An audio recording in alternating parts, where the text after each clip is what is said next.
কলকাতার ধর্মতলায় গেলে পরে শহীদ মিনার আমরা দেখে থাকি, কিন্তু আমরা অনেকেই জানি না এই শহীদ মিনারের ঐতিহ্যটাই বা কি। তবে এটুকুনি দেখলে পরে বোঝা যায় যে কলকাতার ইতিহাসের সঙ্গে বা তদানীন্তন কলকাতার সঙ্গে জড়িয়ে রয়েছে এই স্মৃতিসৌধ বা শহীদ মিনার।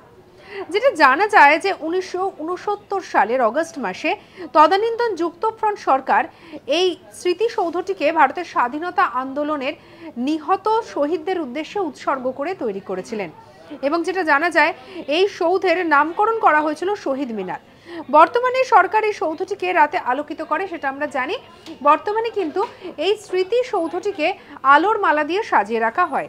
তবে একটা সময় ছিল যখন এই স্মৃতিসৌধর প্রচুর সিঁড়ি পেরিয়ে সেই স্মৃতিসৌধর ওপরে উঠে কলকাতা শহরকে দেখা যেত, কিন্তু বর্তমানে কিন্তু সেসব আর সম্ভব নয়, কারণ প্রচুর ঘটনার পরিপ্রেক্ষিতে এই শহীদ মিনারের ওপরে মানুষের ওঠাকে বর্তমানে বন্ধ করে দেওয়া হয়েছে।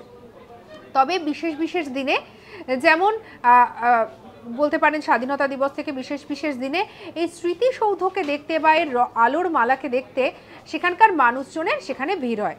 তবে সেক্ষেত্রেও কিন্তু কখনোই এই শহীদ মিনারে উঠতে দেওয়া হয় না। বিশেষ করে সেই সময় মানুষজন নিচে দাঁড়িয়ে এই শহীদ মিনারে ভিড় করতে পারেন, এবং আপনিও যদি যেতে চান তাহলে ধর্মতলায় অবস্থিত অবশ্যই শহীদ মিনারে যেতে পারেন। সেখানে গিয়ে সেখানকার সম্পর্কে দেখতে পারেন, জানতে পারেন। সামনে একটি সুন্দর মাঠ রয়েছে, সেখানে অবশ্যই আপনি আনন্দ উপভোগ করতে পারেন।